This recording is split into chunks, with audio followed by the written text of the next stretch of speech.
해주실 이야기가 정말 소름 끼칠 것 같습니다. 바로 출발을 하도록 하겠습니다. 네, 안녕하십니까. 안녕하세요. 네, 안녕하세요. 오늘 소미 아빠님께서 이제 해주실 이야기가 다시는 경험하고 싶지 않은 이야기일 것 같다라는 생각을 하거든요. 그렇죠. 네네. 그러면 바로 출발을 하도록 하겠습니다. 렛츠가! 길이십니다. 길이시죠.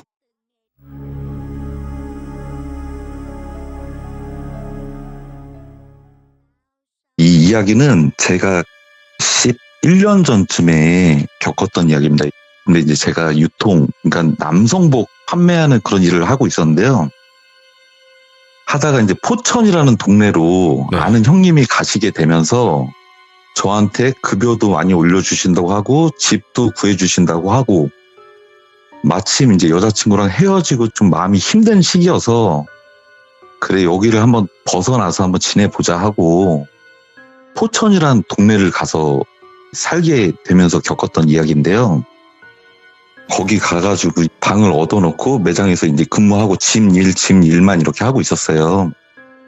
그러다 보니까는 좀 너무 심심하기도 하고 밤마다 그냥 맨날 집에 가는 것도 그래가지고 옆에 이제 직원들하고 좀 친해졌어요.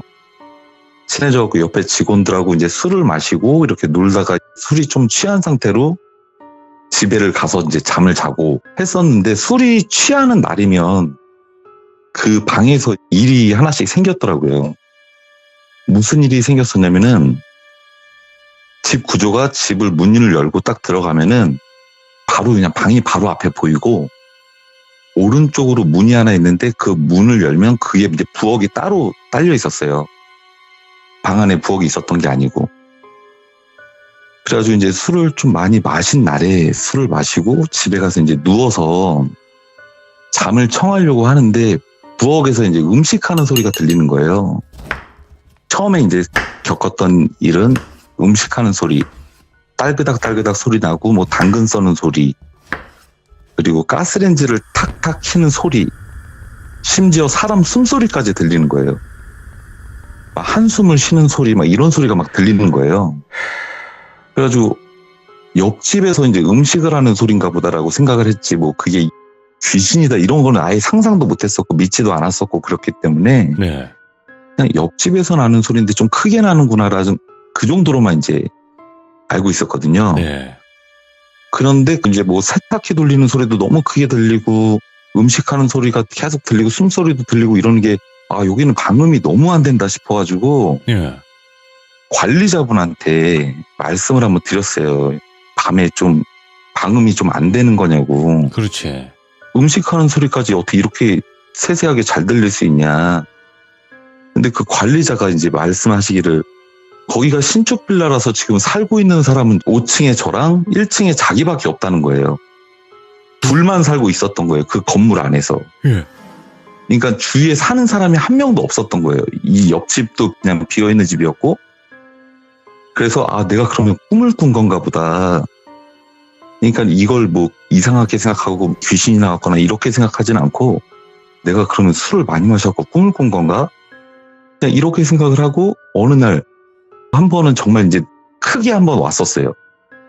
술을 또 한 잔 마시고 집에 들어와서 잠을 자는데 TV가 켜져 있는 거예요. 그 TV가 이제 켜져 있길래 뭐지? 이러면서 싹 봤는데 제가 들어가서 침대가 왼쪽 벽에 붙어 있고 TV가 오른쪽에 있었어요. 그러니까 제가 누워서 우측으로 돌려야 TV를 볼 수가 있는데 침대에 어떤 남자가 기대 앉아 있는 거예요. 뒷모습만 보이는 거예요, 저는. 침대에 이렇게 기대가지고 리모컨을 가지고 TV를 계속 돌리고 있는 거예요. 그러니까 이게 지지직거렸다가 갑자기 말이 나왔다가 날씨가 나왔다가 막 음악 프로가 나왔다가 막 이게 계속 TV는 바뀌어지고 이 사람은 등을 딱 대고 앉아가지고 여자가 아니고 등치가 좀 있는 남자였어요. 그래갖고 이게 진짜 뭐지? 싶은데 이게 가위 눌리는 게 아니라 너무 무서워가지고 이렇게 꼼짝을 하면 이 사람이 나를 돌아볼까봐 꼼짝도 못하고 그냥 가만히 누워가지고 진짜 숨도 못 쉬고 그냥 가만히 있었어요. 진짜 이불도 하나 이렇게 살짝 건드리지도 못하고 그냥 가만히 누워만 있었어요. 예. 그러다가 저도 모르게 스르륵 잠이 들어가지고 아침에 깨보니까는 아무렇지도 않은 거예요. 또 아무 일도 없었던 것처럼. 하고 여기 와가지고 왜 자꾸 이런 일이 생기지? 이상하다 그냥 그 정도로만 느꼈지 뭐 귀신이 있다 이렇게 믿지도 않았었고요. 네. 그냥 그런 일이 좀 있어갖고 일부러 동생을 데려와서 저희 집에서 자기도 하고 제가 그 동생 집에 가서 자기도 하고 좀 무섭긴 하더라고요. 혼자 자는 게. 무섭죠. 그때부터 좀 트라우마가 생겨갖고 제가 지금도 잘 못 자긴 하거든요. 사실 트라우마가 좀 생겨가지고. 그런데 그렇게 지내다가 그때 한겨울이었는데 그 포천에 이제 조그만 아울렛이 하나 있었는데 그 아울렛에서 제가 이제 근무를 하고 있잖아요. 근데 매장 앞으로 큰 길이 이렇게 하나가 있었는데 한쪽은 경사가 굉장히 급하게 내려가는 길이고 한쪽은 평평해요. 그러니까 눈이 많이 내리면 사람들이 미끄러워가지고 잘 못 올라와요. 아울렛 쪽으로. 그래갖고 눈이 너무 많이 내린 날이면 문을 빨리 닫게 돼요. 매장 문을. 그래갖고 매장 문을 빨리 닫는 날에 술을 같이 먹는 멤버가 4명이 있었어요. 친한 동생 2명, 형 1명. 이렇게 4명이 있었는데 그 4명이서 이제 오늘 끝나고 빨리 끝나니까 매장에서 오늘 한 잔 먹자. 매장 불 다 꺼놓고 매장에서 한 잔 먹자. 그래갖고 왜 행사장 같은 데 보면 매대라고 그래가지고 옷 이렇게 올려놓는 큰 옷 담아놓는 매대 그거를 뒤집어가지고 상을 만들고 의자들을 가져와가지고 탕수육이랑 치킨이랑 순대 떡볶이 막 이것저것 시켜가지고 빼갈 10병에 뭐 소주 10병에 막 진짜 술을 엄청 시켰어요. 다 네. 술을 너무 잘 먹어요. 그 멤버들이. 근데 그 중에 제일 큰 형이라고 하는 형이 친구를 한 명 소개를 시켜주겠다고 데려온 거예요. 4명은 멤버인데. 그 멤버가 한 명이 들어오면서 야 소마 니랑 동갑이니까 좀 친하게 지내 이러면서 둘이 인사해. 니네 둘이 동갑이야 그러길래 네 안녕하세요 이러면서 이제 인사하고 뭐 동갑이니까 우리 그냥 말 편하게 해요 그랬더니 그래요 이러면서 이제 말도 편하게 하고 이제 술을 같이 먹게 됐죠. 5명이서. 5명이서 술을 같이 먹게 됐는데 그 한 명이 결혼한 이후로 밖에서 술 먹는 게 처음이었어요. 3년 만이라 그랬어요. 그 친구가. 야. 결혼하고 이제 집 밖에 몰랐던 사람인데 와이프가 처갓집에 가는 일이 있어가지고 네. 이날 이제 끼게 된 거예요. 그래갖고 5명이서 그 술을 다 먹고 나니까 5명이 정말 좀 많이 취했었어요. 그래갖고 여기서 먹지 말고 자기가 살 테니까 자리를 옮겨서 한 잔 더 먹자 그러더라고요. 그래갖고 그래 한 잔 더 먹자. 전부 다 이제 그렇게 오케이가 된 거예요. 그래갖고 대리기사님을 이제 2분을 불러가지고 2차로 해가지고 5명이 시내로 나갔어요. 그래갖고 시내로 나가서 어딜 갔냐면은 바를 갔어요. 바. 그러니까 모던 바 같은 데를 갔어요. 그래갖고 이제 쭉 앉아서 이제 네. 5명이 앉아갖고 이제 이야기를 하는데 오늘 처음 들어온 그 친구가 자기가 이제 살아온 이야기를 하는 거예요. 자기는 어디서 태어났고 중학교 때는 어땠고 고등학교 때는 어땠고 와이프를 언제 만났고 이런 얘기를 이제 계속 하는 거예요. 네. 근데 저한테 와서 하고 옆에 가서 또 동생한테 가서 똑같은 얘기를 또 하고 이 친구는 주사가 좀 이런 게 주사인가 보다. 주사가 좀 좋지는 않구나. 처음 보는 친구니까 이제 주사가 어떤지도 전혀 몰랐으니까 네. 그냥 주사로 생각을 했었죠. 그랬는데 어느 순간에 술 먹다가 보니까 이 친구가 안 보이는 거예요. 그 친구 이름이 세익이라 그러면은 가서 세익이 좀 찾아와라. 근데 나가서 화장실을 가도 없고 아무 데도 없는 거예요. 그 친구가. 예. 그렇게 혼자 떠들더니. 그래가지고 그냥 집에 갔나 보다. 그래갖고 간 걸로 이제 알고 자기가 쏜다더니 도망갔네. 그래갖고 야야 돈 걷어. 나머지 사람들이 이제 돈 걷어가지고 이제 술값을 지불했어요. 지불을 하고 내일 가가지고 그 친구한테도 얼마 받아와라. 서로 뽐빠이로 그냥 하는 걸로 하자. 하고 이제 헤어졌죠. 그리고 그날 이제 다음날 이제 매장에 출근을 했는데 우리 매장 앞에 사람들이 한 10대 명이 웅성웅성 되는 거예요. 아침부터 출근하기 전부터. 그래가지고 아, 가족 손님인가 보다. 누가 결혼하면 이제 가족들을 온 가족이 정장 맞추려고 오는 경우도 있거든요. 그러면은 그게 또 매출이 어마어마하게 또 올라가기 때문에 빨리 뛰어가서 안녕하세요 이러면서 이제 문을 따고 있었는데 혹시 세익이 알죠? 이러는 거예요. 예? 그래갖고 네, 세익이 어제 같이 술 먹었었는데요. 그랬더니 세익이 죽었어요 이러는 거예요. 뭐야? 세익이가 죽었다는 거예요. 예. 어제 술 먹고 음주운전해서 집에 가다가 트럭 밑으로 이제 차가 좀 낮은 차였는데 이제 트럭 밑으로 들어가가지고 차 자체가 아예 그냥 없어진 거죠. 차가 자체가 아예 없어진 큰 사고였어요. 완전 대형 사고였습니다. 그래갖고 그날 이제 그 상가집을 가가지고 동생들하고 다 같이 가가지고 죄인처럼 이렇게 앉아있다가 나와가지고 그 일이 있고 한 2달 정도 지난 후에 제가 이제 동생들하고 그때 갔던 바를 한번 또 가게 됐어요. 우연치 않게. 근데 바텐더 분 한 분이 어디서 많이 봤는데 이러더라. 아는 척을 하는 거예요. 그래갖고 네.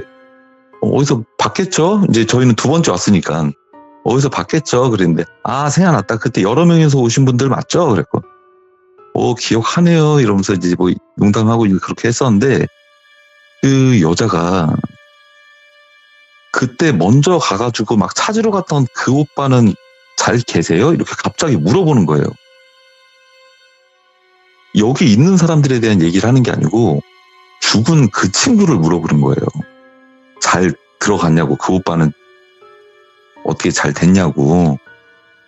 그래갖고 그걸 왜 갑자기 물어보는 거죠? 이렇게 물어봤더니 아니 그게 아니고 솔직히 말씀드리면 그 오빠는 살아있는 사람 같지가 않았고 죽어 있어야 되는 사람인데 살아있어서 신기했다라는 식으로 얘기를 하는 거예요. 그래갖고 이 사람이 좀 약간 신기가 있나 보다. 신기가 있고 그런 사람인가 보다. 근데 또 말하는 것도 너무 착하기도 착하고 저랑도 이제 너무 금방 친해진 거예요. 저랑 같이 얘기하다 보니까 이제 같이 친해졌어요. 그래갖고 제가 그 친구한테 이제 혹시 시간 되면 다음에 밥 한번 먹을 수 있냐, 밥 한번 먹자 했더니 그러면은 길게 얘기하지 말고 그냥 내일 봐요 이러더라고요. 내일 봐요 오빠. 그러길래 그래요 그럼 내일 봐요 이런 다음에 다음날 약속을 잡고 만났어요. 그냥 일반 호프집 같은 데서 만나가지고 저도 궁금해서 그 친구는 왜 그렇게 물어본 거냐 뭐 이런저런 얘기하면서 서로 이제 호감도도 얘기하고 이러면서 금세 친해졌죠. 그러다 보니까 저도 이제 뭐 여자친구도 없었고 그 친구도 남자친구가 없는 상황이었고 그래갖고 혹시 남자친구 만들 생각 없냐 네, 한번 여쭤봤죠. 네. 그랬더니 저랑 한번 만나보실래요? 이렇게 너무 당차게 나오는 거예요. 그래갖고 그러면 이제 만나보자 해가지고 호프집에서 이제 한 잔 마시고 2차를 우리 집에서 먹기로 했어요. 그래갖고 우리 집으로 그 친구를 데리고 갔어요. 갔는데 이제 문을 딱 열었는데 이 친구가 못 들어오는 거예요. 오빠 나 여기 못 들어갈 것 같아요. 왜? 괜찮아 들어와. 아니야 오빠 나 여기 정말 못 들어갈 것 같아요. 왜 그러지? 얘가 신기 있다 그랬는데 우리 집에 뭐가 있어서 못 들어오는 건가? 싶어가지고 진짜 너무 막강하게 못 들어오겠다는 거예요. 이거는 무슨 진짜 도살장에 끌려가는 소처럼 벌벌 떨더라고요. 그냥 못 들어오겠다고. 이유는 말을 안 하고요? 이유는 말을 안 하고. 그래갖고 나가서 투다리를 갔습니다. 그래갖고 우리 집에 왜 못 들어가는 거냐 했더니 오빠네 집에는 기가 너무 센데 일반 집들마다 잡귀들은 있을 수 있대요. 잡귀들은 조금 있을 수는 있는데 이거는 오빠도 분명히 느꼈을 거래요. 집 안에서 무슨 일이 분명히 있었을 거라는 거예요. 네. 그 정도로 센 귀신이 있다는 거예요. 이 집 안에. 그렇게 보니까는 제가 전에 계속 우리 집에서 있었던 일들이 이게 다 그 일인가? 뭐 이런 생각도 들고 이제 뭐 그런 얘기를 하다가 그러면은 오늘은 여기서 먹고 이제 조심히 들어가고 다음에 이제 또 한번 보자. 오늘 많이 먹었으니까. 그러고 이제 헤어지려고 하는데 자기네 집에 가자는 거예요. 오빠 그러면 우리 집으로 가요. 거기 왜 집에 너 혼자 살아? 물어봤죠. 그랬더니 부모님은 안 계시는데 할머니 할아버지만 계셔. 그러길래 이렇게 밤 늦은 시간에 어르신들 계시는데 어떻게 가냐. 이건 좀 아닌 것 같고 다음에 보는 게 나을 것 같다. 그렇게 얘기했더니 근데 우리 할머니 할아버지는 되게 좋아하셔. 손님 오는 거 되게 좋아해. 진짜 괜찮아. 정말 괜찮아. 정말 오빠 부담 1도 갖지 않아도 돼. 너무 강하게 이렇게 들이닥치니까 정말 예의가 아닌 걸 알면서도 그래 그러면 가자. 근데 뭐 할머니 할아버지가 뭐 좋아하시는 거 있어? 했더니 우리 할아버지는 담배 좀 피셔가지고 담배 사다 주시면 되게 좋아하실 거야. 그래 그럼 담배는 못 피시는데 했더니 브랜드를 하나를 측정해서 얘기를 하더라고요. 네. 그래갖고 그거랑 이제 맥주 PT병 2개랑 정종까지 술까지 해가지고 담배 한 보루랑 해가지고 사가지고 이 친구 집을 갔어요. 음주운전은 아니고 기사님. 대리기사님. 예. 가는데 내비게이션에도 주소가 안 나오고 주소를 불러야 되는데 주소가 없대요. 그냥 오빠 내가 이렇게 가라는 대로만 가면 돼. 바로 앞이야. 근처야. 그래가지고 이 친구가 불러주는 대로 이렇게 가다 보니까 산속으로 들어가는 거예요. 차가. 한겨울에 산속으로 들어가는데 정말 가로등도 하나도 없어요. 라이트를 끄면은 정말 완전 암흑인 거죠. 아무것도 안 보이는 정말 캄캄한 산속으로 들어간 거예요. 새벽 1시쯤에. 산속으로 이제 막 들어갔는데 컨테이너가 2개가 있더라고요. 저기가 자기네 집이래요. 설마 저게 집일까라고 생각했어요. 왜냐면 산속에 건물이라고는 그거 하나밖에 없었기 때문에 설마 저게 집일까 했는데 그 컨테이너 2개를 가로로 2개를 이렇게 딱 붙여놓은 거예요. 붙여놨는데 밑에는 계단식으로 받침대 위에다가 컨테이너 2개를 올려놨는데 그걸 집으로 만든 거죠. 저는 아무렇지 않은 척했어요. 왜냐면 이 친구가 어떻게 사는 거에 대해서 제가 뭐야 여기 어떻게 이런 데서 어떻게 살아 이렇게 말하기도 민망하고 그냥 아무렇지도 않게 행동을 했죠. 저도. 그래가지고 그 집을 문을 열고 딱 들어갔는데 문이 양쪽으로 오른쪽에 방이 하나 있고 왼쪽에 방이 하나 있고 가운데 마루가 이제 컨테이너 2개 붙여가지고 가운데 조금 갈라져가지고 카페트 같은 걸로 가려놨더라고요. 그렇게 해서 집을 만들어 놨더라고요. 그리고 전기는 들어왔었던 것 같아요. 전기장판은 있었는데 선풍기 같이 생긴 그 뜨거운 바람 나오는 거 있잖아요. 알죠. 그거 하나만 달랑 있었어요. 마루에. 그러더니 오른쪽 방으로 들어가서 할머니 할아버지 저 왔어요 이러면서 먼저 들어가서 인사를 하더라고요. 저는 이제 문 앞에 서가지고 저걸 또 어떻게 주무시고 계실 텐데 그걸 왜 깨우고 왜 저러는 거야 도대체. 예. 그냥 아침에 그냥 인사드리면 되지 왜 지금 들어가서 이 시간에 왔다고 자랑하는 것도 아니고. 그래가지고 오빠 와서 인사해 이러는 거예요.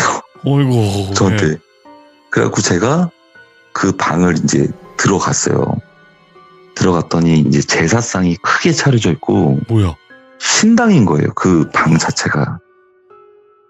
벽은 막 이렇게 그림이 다 막 이상한 무슨 불교에서 나오는 그런 그림들이 막 이렇게 있고 큰 상에 제사상처럼 이제 촛불에다 불을 붙여가지고 이 친구가 인사를 2번 하라고 하더라고요. 그래서 얼떨결에 인사를 이제 2번 하고 됐어 오빠 이제 나가서 술 먹자 이러는 거예요. 근데 저는 그때부터 이 산속에 단둘이 있다라는 것도 이미 너무 떨리는 상황이었고 술이 더 넘어가지도 않았고 더 먹고 싶은 생각도 없었고 그냥 집에 어떻게 가지? 대리는 절대 부를 수가 없는 상황이었고 그리고 지도상에도 안 나와 있으니까는 차를 타고 산속에서 어떻게 나갈지도 고민이 되고 그래갖고 이 친구한테 미안한데 나는 좀 먼저 좀 누워있을게. 좀 속이 너무 안 좋아서 그러니까는 먼저 좀 자면 안 될까? 그랬더니 그럼 먼저 자. 그러면 나는 한 잔 더 먹고 잘게. 이러더라고요. 저 방에서 자. 이러더라고요. 자기 방이라고. 그래서 그 방을 딱 들어갔는데 침대가 하나가 딱 있었는데 그 침대 위에 이불이 한겨울이었잖아요. 네. 그 방 안에서도 입김이 계속 나왔었거든요. 너무 추웠었어요. 그러니까 이불 2개가 50cm 정도 돼요. 두께만. 그거를 끌어올려가지고 오리털 입은 상태로 그 이불 속에 이제 들어갔어요. 그냥 잠을 자버리자 하고 정말. 네. 들어가서 잠을 청하는데 그 문이 왁구가 딱 안 맞아가지고 빛이 한 줄기가 싹 들어와 있더라고요. 문이 그러니까 꽉 안 닫히는 문이에요. 문 네. 자체가 이게 왁구가 딱 안 맞아가지고 문이 꽉 안 닫혀요. 그래갖고 빛이 한 줄기만 싹 들어와 있는데 그 빛 때문에 주위가 이렇게 흐릿하게 다 보여요. 그래서 딱 누워서 이렇게 천장을 딱 보는데 창문 바깥으로는 산만 보이고 천장 위로 사람들이 대롱대롱 매달려 있는 거예요. 방 안에. 그러니까 제가 봤던 시점으로는 다 그렇게만 보였던 거죠. 사람들이 그 위에 천장에 매달려가지고 막 흐느적 거리고 있는 걸로 보이는 거예요. 그래서 자세히 눈을 비비고 미쳤나 이러고 다시 보니까 색동 저고리 그 한복들이 천장에 이렇게 쭉 매달려 있었던 거예요. 아, 난 또 놀래라. 오. 그래갖고 그걸 보고 이제 식겁을 했죠.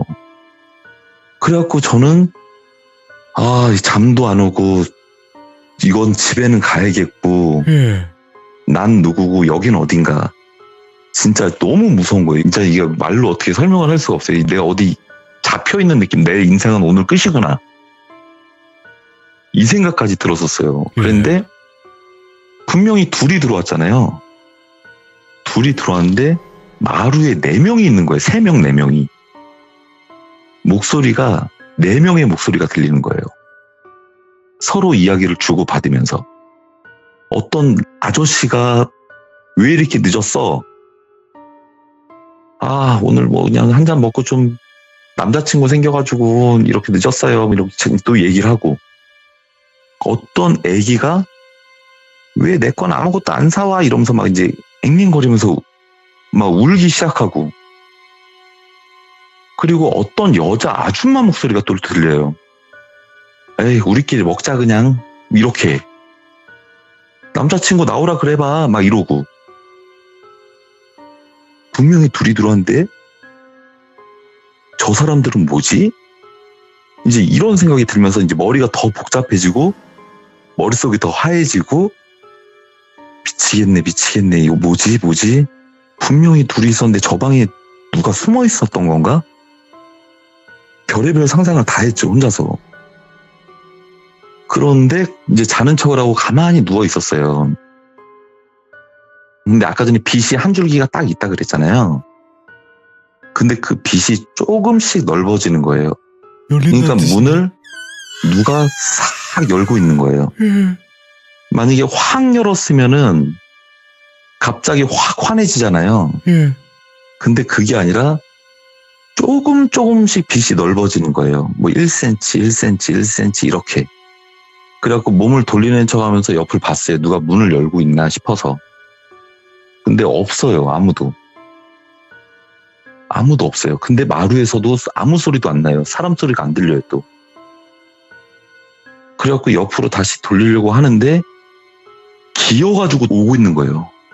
그러니까 저는 공중을 봤기 때문에 사람 몸이 안 보였던 거고 옆으로 돌 때 보니까 기어서 이렇게 오고 있는 거예요. 살금살금. 정말 소리도 안 나고 아무것도 안 났는데 이걸 제가 몸으로 표현을 해서 보여드리고 싶어요. 진짜 4발 달린 짐승처럼 정말 고양이처럼 정말 1도 소리가 안 났어요. 그래가지고 큰일 났다. 진짜 큰일 났다. 나 이제 끝이구나. 어떡하지? 그냥 벌떡 일어날까 어떡할까. 근데 너무 무서워서 꿈쩍도 못했죠.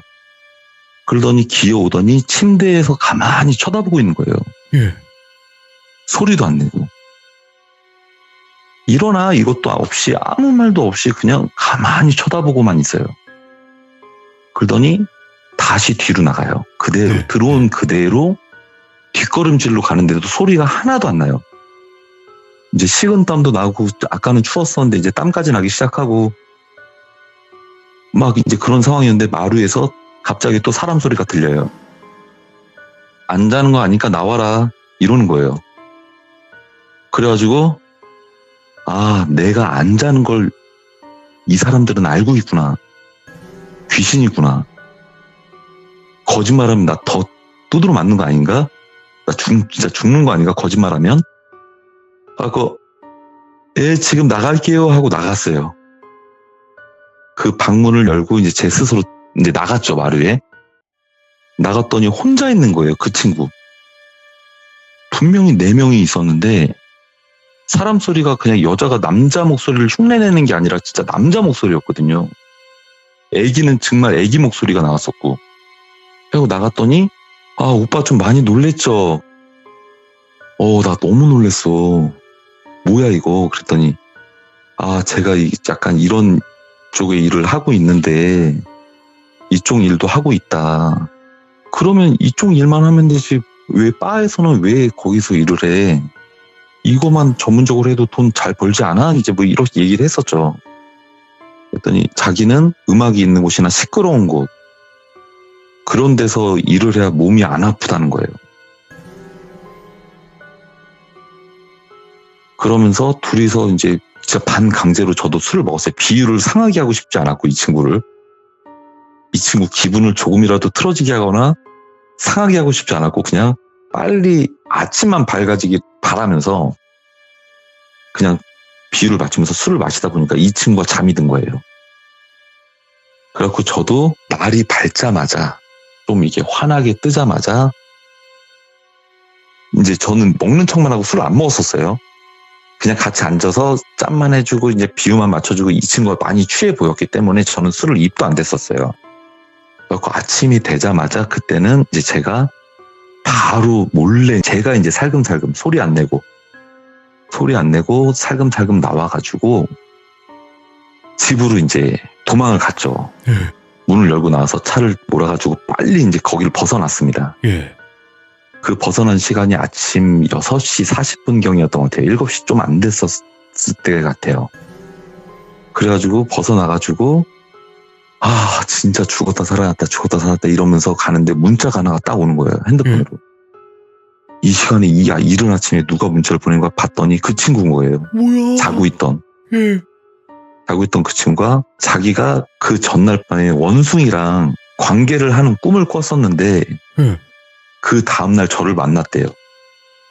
그래서 그게 신의 계시라고 생각해서 오빠를 만난 거였고 오빠를 무섭게 하거나 그럴 생각은 없었는데 오빠가 도망갈 걸 나는 알고 있었다.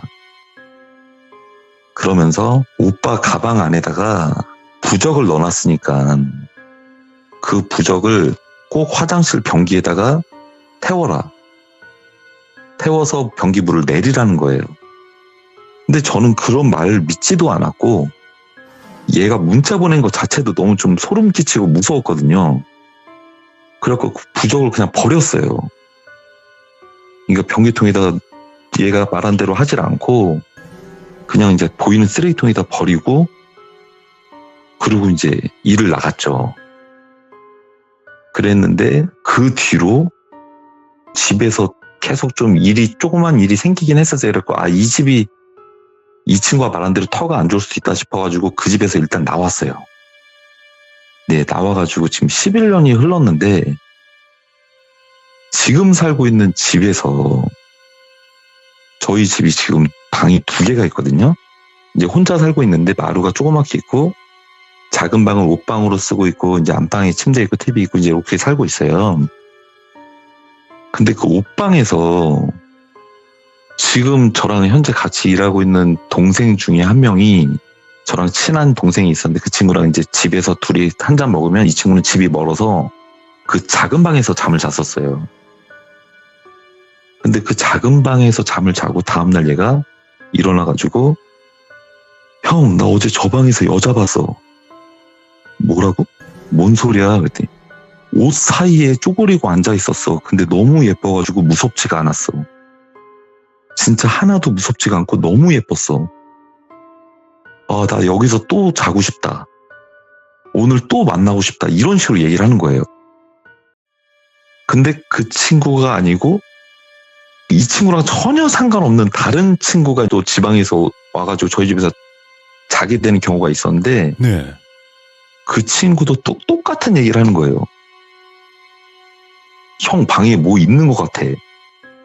근데 그냥 얼굴은 기억이 하나도 안 나는데 되게 예뻤어. 얼굴이 기억이 안 나는데 예쁜 게 뭔 말이냐.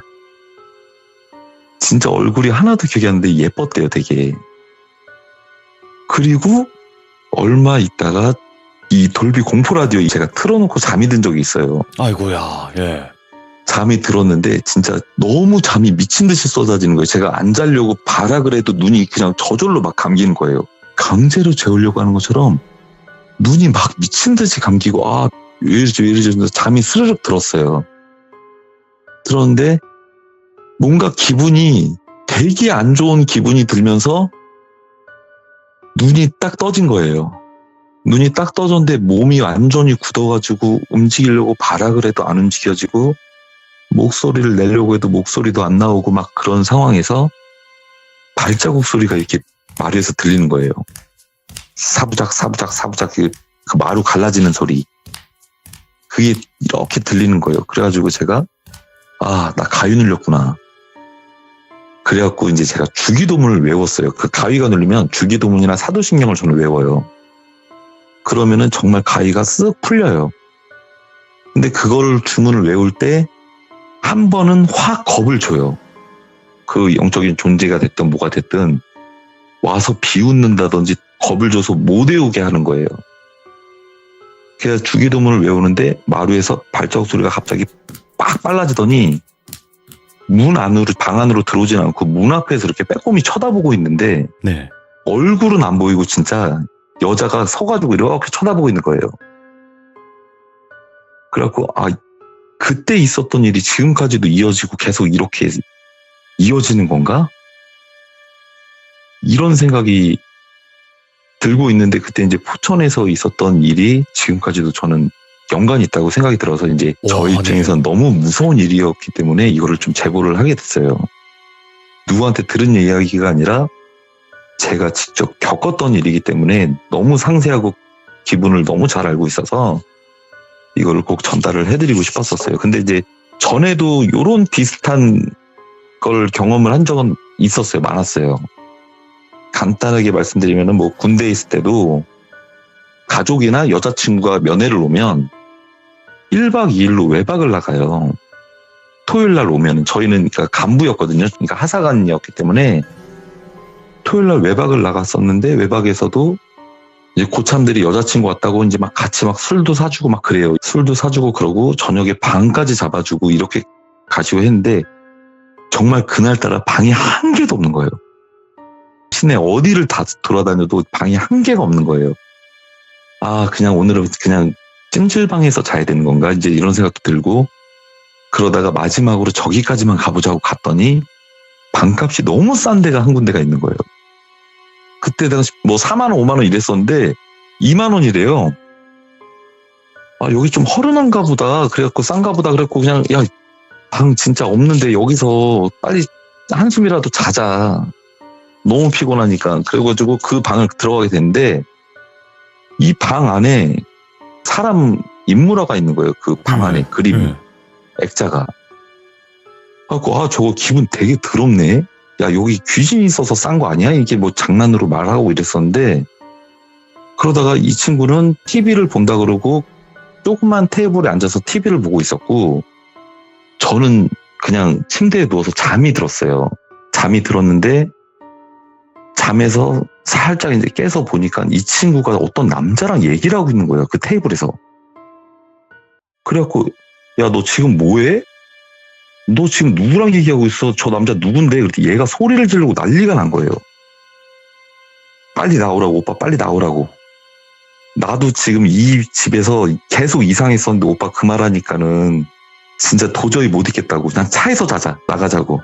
그래서 들어간 지 한 2시간, 3시간 만에 그렇게 나온 적도 있었어요. 그러니까 이 친구도 혼자 있을 때 TV를 보고 있는데 갑자기 공포 이런 걸로 바뀌더래요.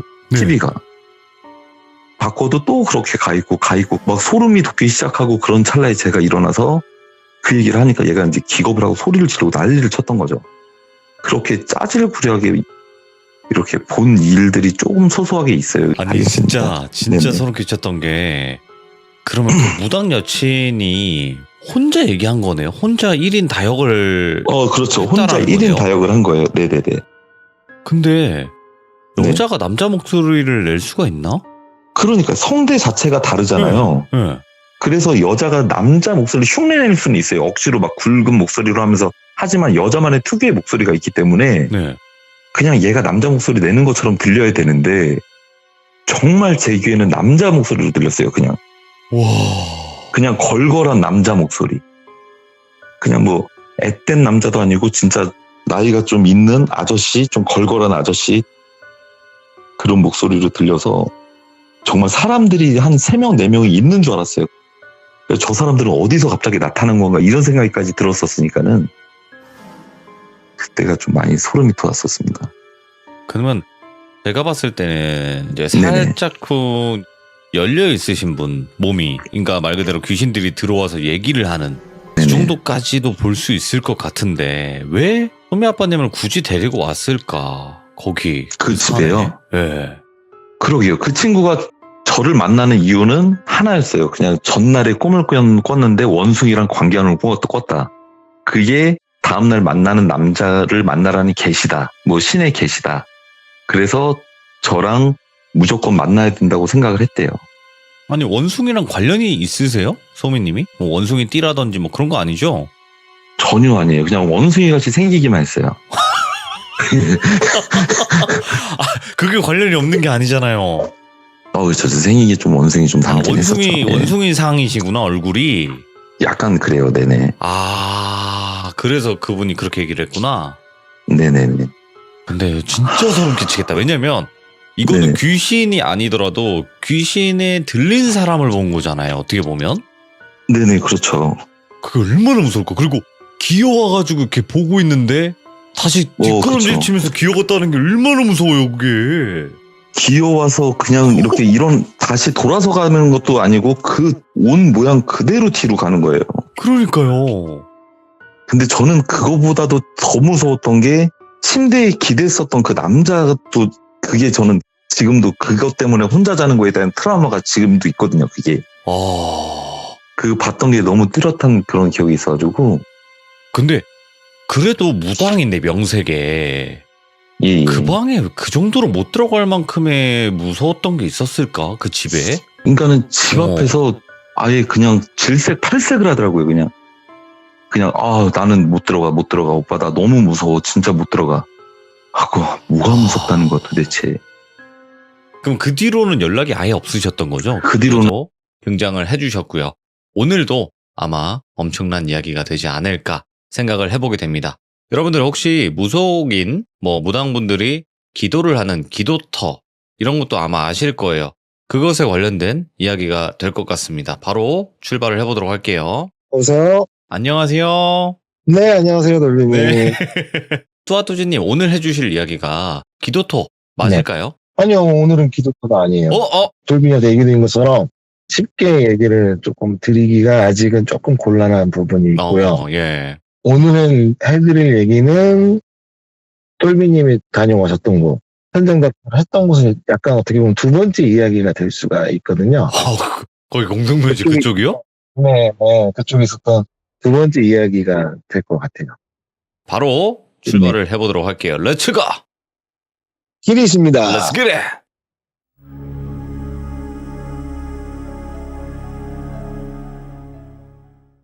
오늘은 제가 이제 저번에 해드렸던 얘기처럼 돌비님이 직접 왔던 곳에 이제 두 번째 이야기가 될 거예요. 네. 두 번째 이야기는 돌비님이 왔던 곳보다 좀 더 위쪽에 있었던 일인데, 제목으로 얘기하면 저승사자와의 조우라고 해야 되나? 이쪽 장래일을 관련했던 분이 겪으신 이야기거든요. 네. 이 이야기를 제가 이제 지금부터 다시 처음부터 해드릴게요. 그때는 연도로는 한 98년 그 정도 될 거예요. 그때는 다 아시다시피 이제 IMF 시기였고 하지만 요즘 같은 경우는 이제 사람이 돌아가시면 거의 화장을 많이 하세요.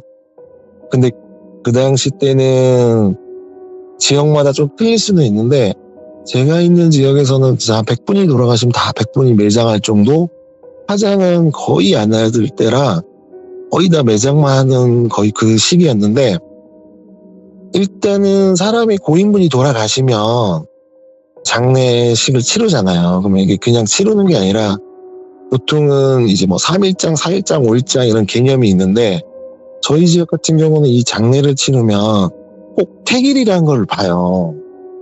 이 택일이라는 게 뭐냐면 쉽게 말씀드리면 그냥 장례 스케줄표 같은 거예요. 우리가 이제 흔히 말하면 이름 지어주시고 결혼식 날짜를 좀 정해주시는 분들이 있으세요. 그분들이 그걸 봐주시거든요. 봐주는 거는 보통 고인의 사주와 자식들 사주와 그리고 마지막 미망인 배우자분 사주를 놓고 보면 그 스케줄이 나와요. 그러면 그거에 따라서 이게 3일장, 4일장, 5일장이 결정이 되거든요. 그 스케줄에는 뭐 하가는 몇 시에 해라, 발의는 몇 시에 해라 이런 스케줄이 쫙 있는 거예요. 근데 그 중에서도 매장하시는 분들은 단체로 있는 공동묘지가 아니라 가족묘지나 이제 문중묘지가 있는 분들은 새벽 토신제라는 게 있어요. 이 새벽 토신제는 그 가족묘지를 지켜주는 토신에게 지내는 제사거든요. 요 토신제를 새벽 토신제라는 거에서 세 가지 원칙이 있거든요. 첫 번째는 이 제사는 꼭 새벽에만 지내야 돼요. 그리고 두 번째는 가족이나 친지가 아닌 다른 사람, 전혀 관계없는 다른 누군가가 지내줘야 돼요. 그리고 마지막 세 번째는 이 제사를 지내는 사람은 저녁 6시 이후 절대 피가 묻은 음식, 날 음식을 드시면 안 되고 그리고 이 제사를 지내는 음식들은, 재물들은 무조건 불에 익히지 않은 생음식으로만 써야 돼요. 요 세 가지를 지켜야 되는데 택일이라는 게 결정이 나서 이제 스케줄이 나오면 저희 아버지 같은 경우 이제 현장을 꼭 보러 가세요. 그 묘지가 어디 있는지는 알아야 되기 때문에. 그러면 요 현장을 보러 갈 때 꼭 이 제사를 지낼 분을 같이 데리고 가세요. 그분이 이제 새벽에 와서 제사를 지내야 하니까. 그러면 이제 여느 때처럼 저희 아버지도 그 당시 이제 매장이 있기 때문에 이제 현장을 갔다 오시고 이제 집에 오신 거예요. 보통 평상시에 아버지가 집에 오시면 그때도 얘기 들었듯이 어머니가 고깃집을 운영하셨기 때문에 도와주러 가야 되는데 그날은 아버지가 그냥 뭐 마을에 이렇게 회의가 있다. 네. 마을에 회의가 있어서 이제 회의 좀 갔다 오겠다 하니까 그냥 그러려니 했지만 저희는 아버지도 좀 야심가였어요. 젊었을 때는 이제 청년회장도 하고 하니까 차기 이제 마을 이장자를 좀 노리고 그런 걸 너무 열심히 참석을 했기 때문에 그래서 가지 않았나 이렇게 생각도 했는데 마을회의를 갔다 오고 나서 이제 집에 오셔가지고 오는데 이제 동네 분들 몇 분 같이 오시더라고요. 그래서 이제 동네 분들하고 같이 뭐 식사도 하시고 마을 회의했던 이런저런 내용들에 대해서 이야기도 하시고 또 이게 웃긴 게 이제 대한민국 남자들이 모이면 할 게 없잖아요. 그렇죠. 술 마시거나 뭐 여자 얘기하거나. 네. 근데 이제 좀 촌동네니까 가장 좋은 게 이제 동양화 감상을 하잖아요. 동양 감상을 막 이제 하고 있는데 한 저녁 12시쯤에 이제 전화가 오는 거예요. 근데 이 전화가 오는 게 토신제를 지내시는 그분한테서 전화가 오는 거예요. 네. 아버지는 처음에 전화가 오길래 아니 이분이 왜 자꾸 전화가 오지? 이때까지 나랑 한 30년 가까이 일을 하면서도 전화가 한 번도 온 적이 없는데 그 새벽 시간대 전화가 온 적이 없는데 왜 전화가 오지? 혹시 설마 길을 잊었나? 생각을 해봐도 제가 말씀드린 것처럼 저희가 현장을 보러 가면 혹시라도 길을 잃을까봐 나뭇가지를 꺾어놓던가 리본을 좀 이렇게 표시를 해놓는다고 했잖아요. 맞아요. 그러기 때문에 절대 길을 까먹지는 않을 텐데 왜 전화가 왔지 해서 이제 전화를 받는데 보통 우리가 친한 분들이 저장된 분들이 오면 여보세요 하고 안 하거든요. 보통 저 같은 경우도 그냥 왜요? 아니 왜? 무슨 일 이렇게 얘기를 하거든요. 그래서 아버지도 그냥 왜요? 하고 전화를 받았어요. 받았는데 전화기에서 아무 소리가 안 나더래요. 그래서 좀 이상하다 싶어서 그냥 여보세요? 했는데도 아무 소리 없다가 툭 그냥 끊기더래요. 그래서 이제 아버지는 그때까지만 해도 이 사람이 전화를 잘못 눌렀구나. 새벽에 이제 통신제를 갔다가 그냥 전화 잘못 눌러서 전화 왔구나 하고 다시 이제 동양화를 막 열심히 감상하는데 한 20분 정도 지났을 때 또 전화가 오더래요. 그러니까 이거는 이분이 오다가 뭐 산짐승을 치웠나 아니면 어디 사고가 났나 조금 걱정 어린 마음으로 다시 전화를 받았어요.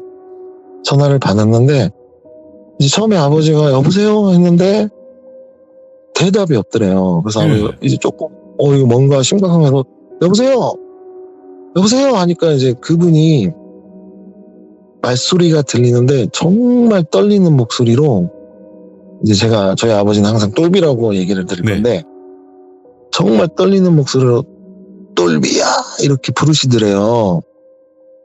그리고 나서 또 한 번 똘비야 하더니 전화가 끊기더래요. 뭐야? 순간 이제 아버지는 이게 뭔 일이 났구나. 왜냐면 이분이 어디 간지는 알고 있고 그 간 곳은 공동묘지고 어쨌든 산이고 하니까 처음에 아버지는 이분이 제사를 마치고 오시다가 뭐 동물을 쳤나 아니면 이제 산길이니까 이제 조금 차가 뭐 전복이 됐나 그래서 뭐 사고가 나서 다치셨나 걱정을 해가지고 마을 분들은 그냥 다 집에 돌려보내시고 내일 내가 이제 아침에 또 산에 가야 되기 때문에 일을 가야 되니까 오늘은 여기까지만 하고 나중에 봅시다 하면서 이제 그분들을 다 돌려보내고 고민을 했대요. 아버지가 이걸 삼촌네 배우자분한테 전화를 해야 되나 집에 혹시 뭔 일이 생기면 너무 걱정하지 않을까 해서 어떻게 해야지 하는데 바로 또 전화가 오더래요. 그 삼촌한테. 그래서 아버지가 네 여보세요 하니까 이 삼촌이 똑같이 정말 떨리는 목소리로 똘비야 빨리 와 하고 끊어지더래요. 그러니까 아버지가 이제 그 순간은 이게 뭔가 문제가 생겼구나. 그래서 이제 제 방으로 오신 거예요. 여기서도 재미난 게 아버지는 이제 제가 안 자는 거를 인지하고 있는지 그냥 들어오자마자 야 일어나봐 이렇게 하시는 거예요. 그러니까 저도 그냥 귀찮고 일어나기도 싫고 하니까 왜 이렇게 대답을 했죠. 그런데도 이제 아버지는 그냥 아무 소리 없이 야 일어나봐 지금 빨리 갈 데 있으니까 대충 입고 빨리 나와봐 이러는 거예요. 그러니까 내가 뭐 이 시간에 어디가 내일 일 간다면서 이렇게 얘기를 했죠. 네. 야 빨리 지금 급하니까 빨리 갈 데 있으니까 빨리 나와 하고 아버지는 나가시는 거예요. 그러니까 저는 이제 뭔 상황인지 모르니까 투덜투덜 그냥 나갔죠. 나갔는데 아버지가 이제 보통 현장 다닐 때 타고 다니는 차가 있고 산에 일 갈 때 가는 차가 있어요. 보통 산에 일 갈 때는 이제 트럭을 타고 가시는데 그 차에 이제 시동을 거시는 거예요. 그래서 저 딴에는 그냥 이게 뭐 어디 간다면서 왜 포토를 타지? 그 생각만 하고 그냥 옆에 탔죠. 옆에 타고 가는데 이제 내가 궁금하니까 이 시간에 어디 가는데? 하고 이제 물어봤죠. 아버지는 대답은 안 하시고 자꾸 어딘가에 전화를 거세요. 예. 전화를 거시면서 안 받네. 그리고 또 조금 운전하시다가 또 전화를 거시고 또 이제 다시 안 받네. 계속 요것만 반복하시는 거예요. 그래서 저는 처음에는 속으로 그 생각을 했어요. 그냥 보통 우리가 산일을 가면 이제 뭐 잔디나 이런 걸 미리 실어놔야 되는데 아버지가 마을 레이도 하고 이제 동네 분들하고 동양화 감상하다가 까먹었구나 잔디 씻는 걸. 그래서 이 새벽에 가는구나. 왜냐면 내일 아침에 현장 가서 이제 해야 되는데 미리 안 실어놓으면 이제 아침에 하면 좀 스케줄이 꼬일 수가 있으니까 그래서 나를 시켜먹으려고 데리고 이 밤에 깨워서 가는구나. 그냥 그렇게 생각하고 좀 짜증나는 투로 그냥 유리창만 이렇게 쳐다보고 있었거든요. 근데 이게 아버지는 계속 똑같이 전화는 어딘가에는 거시고 있고 차는 계속 가는데 이게 산으로 가는 거예요, 차가. 원래 잔디나 그런 걸 실으러 가려면 다른 쪽으로 가야 되는데 자꾸 차가 산으로 가니까 이게 왜 아버지가 일로 가지? 이상해서 이제 제가 아버지를 쳐다보면서 조금 짜증나는 투로 물어봤어요. 네. 아니 도대체 어디 가길래 일로 가냐고. 그러니까 아버지가 어디 가니까 그냥 일단 있어 하면서 다시 또 전화는 계속 거시는 거예요. 그러면서 안 받네. 자꾸 그것만 반복하시는 거예요. 그래서 저는 이제 우리 아버지가 왜 이러지? 이 새벽에 왜 갑자기 나를 데리고 산으로 가지? 근데 이제 길이 계속 산으로 가다 보니까 어디 가는지 알겠더라고요, 그냥. 예. 이 길로 가면 갈 곳은 한 군데밖에 없어요. 제가 말씀드린 공중요지밖에 안 나오는 거예요, 여기는. 예. 도대체 왜 이 밤에 여기를 가고, 저도 이제 순간 그 당시에 조금 섬뜩하니까 아버지를 다시 쳐다보면서 여기를 왜 오는데? 하고 물어봤죠. 그러니까 아버지가 아니 이제 다 왔으니까 좀만 있어봐 하면서 다시 또 전화를 계속 거시는 거예요.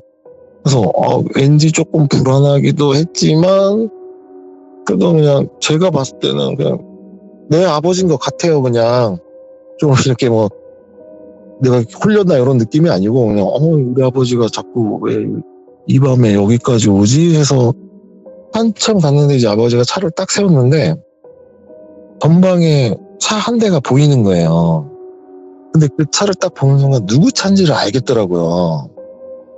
왜냐면 그 죄를 지내는 삼촌 아버지하고 오랫동안 일을 해왔기 때문에 차는 제가 몰아볼 리는 없고, 그러니까 이제 느낌이 오죠. 이 네. 삼촌 새벽 여기 왔다가 뭔가에 홀렸구나 하는 느낌이 들더라고요. 그래서 그렇게 차를 쳐다보고 있는데 아버지가 갑자기 저를 보면서 이렇게 말씀하시는 거예요. 너 지금부터 내 말 잘 들어. 아빠가 내려서 저기 걸어가면 차에서 내리지 말고 아빠 운전석으로 옆으로 바로 갈아타서 너 이 차 운전할 수 있겠냐? 이렇게 물어보시는 거예요. 뭐 고등학교 때고 하지만 이제 저희가 농사도 짓고 산일을 하다 보면 삼촌들이 야 잔디 갖고 와봐라 뭐 차 이거 빼봐라 하면 깔짝깔짝 운전을 했었거든요. 이제 운전하는 것도 재밌고 배워서 이렇게 깔짝깔짝 운전을 하니까 제가 대답을 어떻게 했어요. 할 수 있을 것 같아 하니까 그럼 아빠 이제 내려서 갈 테니까 너 내리지 말고 아빠 옆으로 바로 앉고 이쪽으로 이렇게 해서 차를 돌려서 저쪽 방향으로 보고 있으래요. 네. 차를 좀 돌려놔라 이거예요. 그래서 그냥 저는 얼떨결에 알았어 하고 대답만 하니까 아버지가 내려서 그쪽으로 걸어가시는 거예요. 그래서 저는 아버지가 시키는 대로 차에 앉아서 정말 운전을 꾸역꾸역 해서 차를 돌렸죠. 네. 돌려서 정면을 보니까 정말 거기가 미로 같은 곳이어가지고 앞에는 도로가 쭉 가다가 이제 안 보이고 양옆에 약간 불빛으로 이제 무덤들은 보이고 저도 나름대로 무서우니까 이제 앞에는 쳐다보지는 못하고 그냥 라디오만 만지작 거렸어요. 근데 이제 한 10분 정도가 지나니까 뒤에서 이제 차에 사람 타는 문소리가 들리더라고요. 그러니까 이제 직감적으로 아버지가 차에 탔구나 뒤에 이래서 나를 운전하려고 데리고 왔나 그냥 이렇게 해서 나보고 운전하라고 하는구나 생각하는데 이제 아버지 시동 거는 소리가 들리게 저도 무의식적으로 이제 포터니까 뒤에 가운데 유리가 있잖아요. 네. 살짝 쳐다보니까 이제 아버지가 시동을 거시고 있더라고요. 그래서 이거 어떻게 나보고 운전하고 혼자 가라는 소린가 뭔가 하고 있는데 아버지가 빵 하시더라고요. 그래서 앞으로 나가라는 소리구나 해서 이제 천천히 나갔죠. 어느 이제 넓은 길에 오니까 이제 제가 이거 내려야 되나 하고 있는데 아버지가 먼저 내려서 저쪽으로 유리창 쪽으로 오시더라고요. 그래서 이제 제가 유리창을 살짝 내리니까 아버지가 아빠가 앞에 갈 테니까 천천히 뒤에 따라오라고 하는 거예요. 오, 무서워. 예. 그래서 알았다고만 하고 그냥 따라갔어요. 따라가서 이제 마을에 오니까 아버지가 그러니까 너 이제 내일 아침에 새벽에 일어나야 되니까 새벽에 일어나니까 너 이제 그냥 가서 자라. 아빠는 이 삼촌 데려다 주고 오겠다. 그러고 저는 그냥 잤어요. 속으로는 그냥 생각했죠. 저 삼촌 분명히 홀렸구나, 뭔가 봤구나. 그러니까 이제 아빠가 이제 아니까 데리러 왔구나. 딱 그 정도까지만 생각하고 잤는데, 뭐 새벽은 시간이 금방 가니까, 비몽사몽한데 아버지가 또 이제 새벽에 깨우신 거죠. 이제 일을 가야 되니까. 비몽사몽에 아버지 차에 타서 그냥 저는 잤어요, 그냥. 너무 피곤하니까. 한참 지나니까 아버지가 또 깨우시더라고요. 야, 다 왔으니까 일어나. 막 흔들면서 깨우길래 벌써 나왔어? 이렇게 얘기를 하니까 눈을 딱 떴는데 제가 왔던 곳이에요. 어제 새벽에 아버지랑. 예. 내가 이거 꿈을 꿨나? 아니면 내가 헛것을 봤나? 분명히 나 어제 아빠랑 여기로 왔었는데 새벽에 왔던 곳인데 뭐지? 하고 그냥 얼떨결에 내려서 그냥 그날 일을 이제 하는데 평상시 같으면 아버지가 산일을 하면 이제 막 사람들하고 인부들하고도 막 얘기도 하고 뭐 상주분들하고도 얘기도 하고 이렇게 하는데 그날은 되게 과묵하게 일을 하시니까 좀 분위기가 다운된 거예요. 그렇지. 그리고 나서 이제 일을 마치고 집에 오고 아버지는 또 이제 그 삼촌네 집으로 가신 거예요. 네. 어제 이제 데리고 온 삼촌네 집으로 가시고 있는데 오후 정도 되니까 이제 구술을 하기 시작하는 거예요. 그 삼촌네 집 쪽에서. 역시나 홀렸구나. 홀렸으니까 구술하구나. 이러고 있는데 저희 집에 놀러 오시는 할머니분이 있었어요. 저희가 할머니를 모시고 살았는데 좀 웃긴 게 저희 마을에는 무당이 2분이 계셨어요. 한 분은 되게 뭐 흔히 말하는 신발 날리고 정말 바쁘시고 막 유명한 분이었고 근데 이에 다른 한 분은 점사 같은 것도 보지도 않고 굿도 안 하시는 분인데 이 할머니가 되게 무섭게 생겼어요. 왜냐면 키도 옛날 분이신데 저희 와이프가 한 지금 167 정도인데 키도 저희 와이프만큼 한 그 정도 키 정도 되시고 얼굴도 정말 가림하신 데다가 보통 할머니는 걸음걸이들이 있잖아요. 약간 살짝 꼬부랑한 느낌인데 이 무당 할머니는 꿋꿋하게 서서 걸어요. 허리를 바짝 세우고 그리고 뒷짐을 지고 걸어 다니세요. 정말 그냥 딱 얼굴을 보면 좀 오금저리게 생기셨어요. 이 무당 할머니가. 근데 이 할머니가 어느 날부터는 저희 집에 자꾸 놀러와서 저희 할머니에게 형님 하면서 고구마도 삶아오고 뭐 옥수수도 삶아서 드시라고. 그래서 친해져서 자주 저희 집에 놀러 온 할머니인데 이 할머니가 이제 얘기를 해주시는 거예요. 저기 굿하는 거 아냐고. 굿하는 거 봤냐고 하니까 우리 할머니는 아들한테 얘기는 들었다고. 그 삼촌분 흘렸다고 그냥 대충은 들었다고 하니까 이제 그 무당 할머니가 얘기를 해주시는 거예요. 이 무당 할머니가 마을에서 갑자기 구슬을 하니까 무슨 일이 생겼나 해서 무속인이지만 너무 궁금하니까 그냥 멀리서 처음에 지켜봤대요. 멀리서 지켜보는데 되게 쎄한 느낌이 들더래요, 이 할머니가. 그래서 뭔데 왜 자꾸 쎄한 느낌이 들지? 그리고 굿하는 할머니는 자기도 알고 있지만 꽤 나름 잘한다는 무당인데 왜 내가 쎄한 느낌을 들지? 하면서 더 가까이 가셨대요. 더 가까이 가셨는데 그래도 너무 쎄한 느낌이 들어서 이상하다 하고 있는데 그리고 굿을 이렇게 쳐다보고 있는데 굿이 하는 게 조금 자기가 봤을 때는 좀 개판이라고 해야 되나?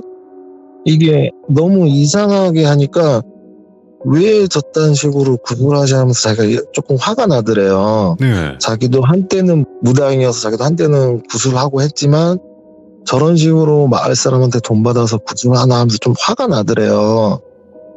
그래서 이 할머니가 굿이 끝나고 밤에 그 할머니를 찾아갔대요. 그 할머니를 찾아가니까 이 할머니가 신당에 앉아있다가 할머니가 오시니까 들어오시라고 해서 이 무당 할머니가 앉으자마자 바로 얘기를 하시더래요. 그냥 하는 게 첫마디가 느꼈죠? 이렇게 물어보더래요. 그러니까 아무 대답은 안 하고 그냥 고개만 끄덕끄덕 하니까 못 느꼈을 리가 없는데 익숙한 기운이지 않으셨어요? 이렇게 물어보더래요. 그래서 이제 이 무당 할머니가 이제 자기가 왜 굿을 그렇게 했는지에 대해서 얘기를 해주는데 이게 이제 다시 저하고 저희 아버지가 이 삼촌을 데리러 간 날로 간 거예요. 그날 밤에 아버지가 이 삼촌을 데리고 차에 태우고 뭔 일인지 아버지도 궁금하니까 이 삼촌을 한테 이제 얘기를 한 거야.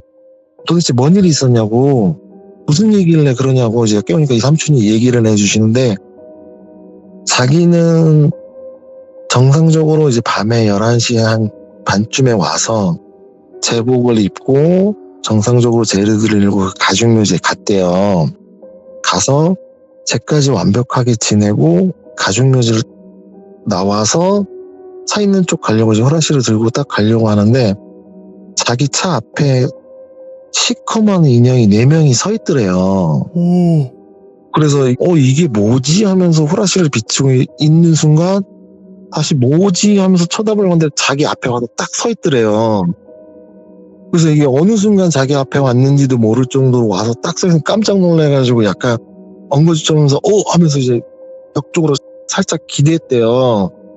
근데 요게 저희도 이제 조금 그런 식으로 하면 놀라는 게, 저희도 이제 장례를 하면서 시신이 실제로 움직여요. 시신은 실제로 소리도 나요.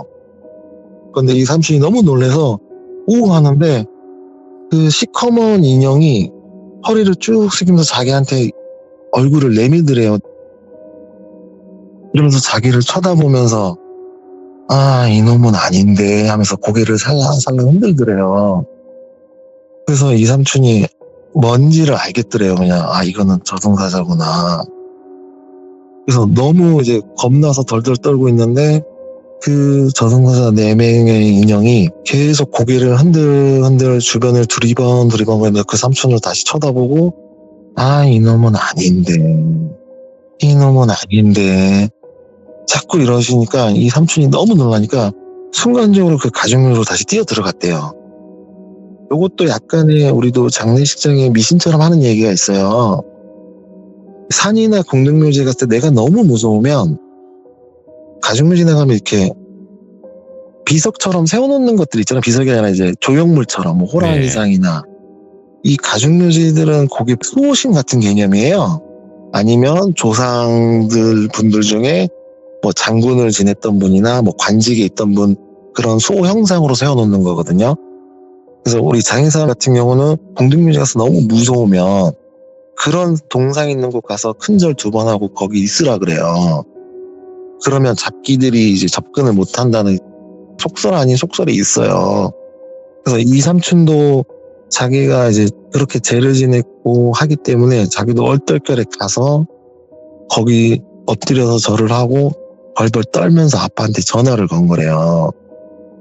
무서우니까 전화를 걸고 이제 밖을 쳐다보면 그 저승사자 인형 4명이 가죽묘지로는 들어오지는 못하고 주위에서 어슬렁어슬렁 하면서 저놈은 아닌데 자꾸 계속 그것만 반복하시더래요. 그 사이에 아버지가 가서 이제 그 삼촌을 데리고 온 거예요. 데리고 와서 아버지는 그 새벽에 무당 할머니를 찾아가서 누구 삼촌이 홀렸으니까 좀 봐달라. 이제 무당 할머니분도 저희 아버지가 무슨 일을 하는 줄 아니까, 또 그분이 어떤 일을 하는 줄은 아니까 뭔가 잡기한테 홀렸구나 생각하시고 그 삼촌 집을 갔는데, 그 무당 할머니가 갔을 때도 정말 센 기운이 느껴지더래요. 그래서 이제 그 삼촌 집에 들어가서 방까지 들어갔는데, 무당 할머니가 보기에는 이거는 홀린 것도 아니고 신인 것도 아니더래요. 그래서 이게 너무 자기도 궁금하고 이 존재가 뭔지도, 왜 여기 잡기 같은 이런 강한 존재가 있지 생각하고 구슬을 하게 되는데, 일단은 이 무당 할머니가 얘기해 준 게, 지역마다 우리가 사투리가 다 틀리잖아요. 네. 그럼 저희 지역도 이제 무속인들이 다 틀려요. 다른 지역마다 무속이 하는 행위도 틀린데, 제가 궁금해서 물어보니까 무속인이라고 해서 무조건 귀신을 보는 건 아니라고 하더라고요. 평상시에 보이는 게 아니라 무속인은 신내림을 받은 신의 제자이기 때문에 자기가 신당을 차리면 이제 신이 그 신당에 있는다고 해요. 평상시에는 무속인도 똑같은 사람이라고 하더라고요, 그냥.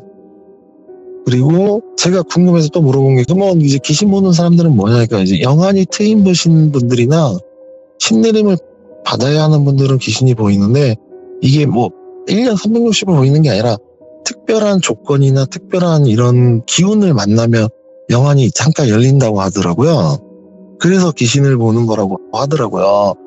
내가 이제 무속인들은 귀신을 보면 왜 보는 거냐 하니까, 내가 만약에 귀신을 보고 싶으면 자기도 이제 제사를 지내던가 이렇게 해서 신의 힘을 빌려야 된다고 하더라고요. 그러니까 이제 신내림을 받는 순간 자기 신이 영안을 닫아준대요. 무조건 귀신을 보이게 하는 게 아니라 네. 닫아주고 자기한테 기도를 하거나 이제 제를 지내서 신의 힘을 빌려야 귀신이 명확하게 보인다고 하더라고요. 그래서 그런 식으로 해야지만 귀신도 보이고 자기가 얘가 쓰였구나 하고 평상시 때는 귀신이 있는지 없는지 어떻게 하냐 물어보니까 뭐 예를 들어서 똘비님 어깨에 귀신이 걸쳐있다 이렇게 들면 자기가 신의 힘을 빌리기 전에는 그냥 이 사람이 귀신이 씌었구나 그 영가가 되게 그 사람에서 같이 느껴진대요. 오. 영가의 기운이 같이 느껴지고 만약에 씌인 게 아니라 똘비님 주위에 귀신이 있다면 이 주위에 되게 강력한 영가의 기운이 있다고나 느껴진대요. 그냥 네. 보이는 게 아니라 느껴진다고 하더라고요.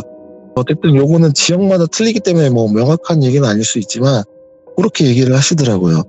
그래서 이 할머니도 자기가 지금 보이지는 않으니까 이거는 구슬해서 자기가 봐야 되겠다.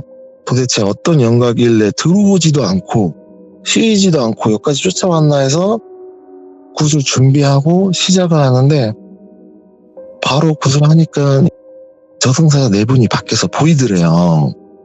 그 삼촌네 집 주변에 서가지고 가만히 쳐다보면서 계속 고개만 흔들고 있더래요. 그래서 타는 과정에서 이 할머니가 안 되겠다 싶어서 이 삼촌을 데리러 왔나 생각하고 굿 과정에서도 좀 틀리지만 사자상이라는 걸 차린대요. 그 과정에 사자상이 뭐냐면 저승사자를 막는 그런 행위라고 하더라고요. 네, 사자상을 차려서 이제 그 사자상에 맞춰서 구슬하면 저승사자가 접근 못하게 막는데 그렇게 해도 저승사자는 이제 이 사람을 데려갈 그런 개념처럼은 보이지 않더래요. 구슬하는 도중에도. 그래서 그냥 이 할머니는 이게 저 사람을 데리러 온 게 아니구나 확신을 하고 그냥 대충 마을 사람들 넋두리 하듯이 그냥 그런 부분으로만 대충 하고 끝나셨다고 하더라고요. 근데 이 할머니가 마지막에 끝내는데 그 굿이 끝날 때쯤 되니까 저승사자가 그러더래요. 그래, 그 놈은 아니구나 하면서 돌아서더래요. 그러면서 마지막으로 너는 5년 뒤에 다시 보자 하면서 사라져버렸더래요, 아예. 그리고 나서 이게 나중에 저희 아버지가 이제 이 무당 할머니분을 찾아가서 했던 얘기를 해주는데 이 할머니가 저희 아버지한테 어떻게 된 일인지 물어봐서 이제 그 얘기를 들은 거잖아요. 그리고 구슬한 건데 나중에 정말 우연의 일치로 그날 돌아가서 저희가 매장하시는 분하고 이 제사를 지내는 분의 이름이 똑같았던 분이에요. 이름이 똑같았고 나이도 똑같았대요. 아버지도 궁금해서 이제 저희는 장례 기록이 있잖아요. 보니까 이름도 똑같고 이 제사를 지냈던 분 이름도 똑같고 그랬는데 나중에 이제 저희 집에 놀러 오시는 무당 할머니가 말해주는 게 저승사자는 항상 4명이 같이 이동을 한대요. 그리고 저승사자가 나타나면 3번의 기회를 준대요. 저승사자가 왜 4명이냐면 한 분은 이제 신식사자라고 하고 한 분은 일찍사자라고 하고 또 한 분은 이제 월직사자라고 하고 마지막이 명부사자라고 한다고 하더라고요. 오호. 시식사자는 모든 시간을 관조하는 저승사자고 일찍사자는 낮에 돌아가신 분들의 명부를 관조하는 저승사자고 마찬가지로 월직사자는 저녁에 돌아가시는 분들을 관조하시는 분이라고 하고 맨 마지막에 명부사자는 이 사자들이 주는 명부를 받고 영혼을 체포하는 역할을만 한다고 하더라고요. 그래서 이제 요 4분이 항상 같이 다니고 저희 지역의 무속인들은 이 저승사자를 그냥 삼사자라고 불러요. 명부사자는 빼버리고 그냥 시식사자, 일찍사자, 월찍사자만 해서 삼사자라고 부른다고 하더라고요. 그래서 이 3번의 기회를 주는데 처음에 이 삼촌이 저승사자를 본 것도 정말 우연의 일치로 그날 돌아가신 분하고 이름이 같고 나이가 같기 때문에 저승사자가 이놈은 아니네 하면서 쳐다본 거라고 하더라고요. 그리고 집까지 와서도 나타난 게 2번째 이제 기회를 주는 확인을 하는 거죠. 결국은 마지막에 굿이 끝나고 나서 이 삼촌이 아니기 때문에 저승사자가 마지막 세 번째는 돌아가신 거라고 하더라고요. 돌아가시면서 이제 무당 할머니한테 마지막 한 번에 너는 5년 뒤에 보자고 한 얘기를 남기고 가셨는데, 결국은 그 잘 나가셨던 무당 할머니 5년 뒤에 돌아가셨어요. 실제로 돌아가시고 저희 마을에는 그 무당 분 한 분이 남게 돼요. 그리고 나서 이 삼촌은 그 새벽 포신제를 안 해요. 네. 이제 자기가 뭐 저승사자를 본 거를 떠나서 나이도 있고 이제 좀 솔직히 조금 자기도 한편으로 겁나고 하니까 못하겠다 안 하면서 이제 저희 아버지가 대신 하게 됐는데, 일단 그렇게 해서 이제 이 삼촌은 그냥 그렇게 지내다가 나중에 나이 드셔서 그냥 돌아가셨거든요. 그래서 이제 제가 이제 나중에는 얘기를 해드리면 이제 기회가 되면 연결이 좀 많이 되는데 이제 같이 이어지는 얘기는 아니지만 그분들의 얘기가 있어요. 일단은 그렇게 해서 이제 그분을 저희가 데리러 갔던 적이 있던 거예요. 그때 진짜 이런 저승사자 같은 경우 이야기들이 많잖아요. 네네. 근데 그런 자세한 이름 같은 경우를 처음 들어봤네요, 오늘. 저는 이제 돌비님한테 얘기 드린 것처럼 어머니도 무속인이시고 제가 아시는 분도 다 그쪽이고 기도토도 하면서 이제 들었던 얘기죠. 그렇지. 네, 이제 많이 들었겠죠. 네, 네, 굿도 이제 제가 틀리다고 얘기 드는 게 기도토를 할 때 육지에 있는 무당분들이 많이 오시잖아요. 네. 그럼 좀 틀려요. 같지는 않아요. 오. 네, 이게 똑같지는 않더라고요. 하는 이제 자기 방식들이나 이런 게 살짝은 틀려요. 근데 이제 전통적인 뭐 그런 내용은 똑같더라고요. 이제 저승사자는 4명이고 그런 얘기는 똑같다고 하더라고요. 그건 똑같은데 이제 자기 굿하는 게 좀 틀릴 뿐이지 기본 베이스는 뭐 같다고 얘기하시더라고요. 이게 많은 일들이 있을 거예요. 무속인하고 장례식장 관련된 얘기도 있어요. 무속인이 저한테 찾아와서 충문을 써달라고 의뢰를 한 적이 있어요. 네. 근데 그 무속인이 모시면 안 될 신을 모시려고 그걸 써달라고 한 거거든요. 오. 그런 내용을 좀 써달라고 해서 제가 써준 적이 있거든요. 네. 이게 모시면 안 된 신을 모시려고 그걸 써서 그분이 지금은 정말 피폐해진 분이 있어요. 실제로. 이게 네. 함부로 쓰면 안 되는 네. 거구나, 확실히. 그러니까 충문이 그냥 오. 뭐 한자만 냈다 써서 되는 게 아니라 이 말이 뜻이 다 틀려요. 같은 한자여도 뜻이 틀리기 때문에 네. 이 장사 하시는 분들은 알 거예요. 이 충문 종류가 정확히 따지면 한 100종류가 돼요. 근데 내용들은 전부 다 이제 돌아가신 분을 이에 우리가 읊어준다고 하거든요. 뭐 아래거나 고한다고 얘기를 해요.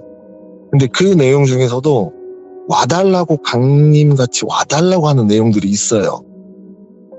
그럼 이제 무속인들은 그런 내용을 모르기 때문에 이제 장의사 관련해서 그런 내용이 있어요. 그러니까 어떻게 그분이 아셨는지 모르는데 찾아와서 하여튼 제가 써줬던 그런 이야기 관련된 것도 있고 좀 다양하죠. 알겠습니다. 네. 앞으로 저 천천히 많이 네. 들려주시길 바라겠습니다. 네, 오늘 또아또지님 너무 또 소름 끼치는 이야기 잘 들려주셔서 감사드리고 항상 건강하시고 행복하시길 바라겠습니다. 네, 감사합니다. 네, 고맙습니다. 네. 자, 이제 뚜아뚜지님 잘 모르시는 이제 분들도 계실 것 같아서 말씀드리면 장례업을 운영하시기도 하셨고 기도터 운영도 하셨어요. 그러니까 그쪽 뭔가 죽음에 관련된 영적인 거에 관련된 업을 많이 하셨다 보니까 여러 가지 일들, 좀 미스테리한 일들이 많은 것 같습니다. 그래서 이 이야기를 들으신 분들, 먼저 들으신 분들은 돌비 뚜아뚜지 이렇게 검색하시면 공동묘지 첫 번째 썰이 이미 올라와 있습니다. 그 이야기부터 들어주시면 될 것 같습니다. 시청해주신 모든 분들 감사드립니다. 고맙습니다.